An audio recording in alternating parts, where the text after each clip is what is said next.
उधर अमेरिका की उपराष्ट्रपति कमला हैरिस के दक्षिण कोरिया से लौटते ही किम जोंग उन ने एक बार फिर खतरनाक बैलिस्टिक मिसाइल दाग दी। किम ने मिसाइल दागकर यह जता दिया कि अगर अमेरिका ने उत्तर कोरिया के खिलाफ कोई कदम उठाया तो नतीजे गंभीर होंगे।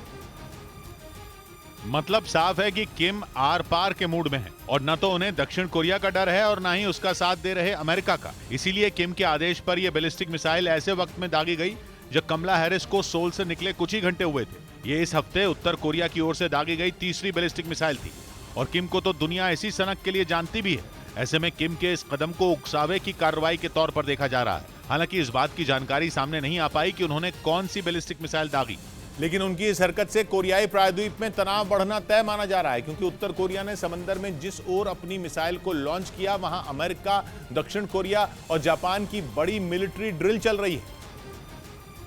जिसका मकसद ही उत्तर कोरिया से युद्ध के लिए हर वक्त तैयार रहना, ताकि उसने दक्षिण कोरिया की ओर आंख उठाकर देखने की जुर्रत की तो उसे करारा जवाब दिया जा सके। और करीब 5 साल बाद हो रहे इस बड़े युद्ध अभ्यास में अमेरिका का सबसे ताकतवर युद्धपोत यूएसएस रोनाल्ड रेगन भी शामिल है, जो उत्तर कोरिया तो क्या अकेले दम पर किसी भी बड़े देश को झुकाने की ताकत रखता है। अमेरिका का ये जंगी जहाज दुश्मन पर हमला करने के साथ ही उसकी खुफिया जानकारी भी जुटा सकता है। यही वजह है कि यूएसएस रोनाल्ड रेगन के अपने पड़ोस में तैनात होने से किम की रातों की नींद उड़ गई और उस पर अमेरिका की उपराष्ट्रपति कमला हैरिस के दौरे ने उनके गुस्से को 7वें आसमान पर पहुंचा दिया, जिसे किम उत्तर कोरिया को घेरने की तैयारी के तौर पर देख रहे हैं।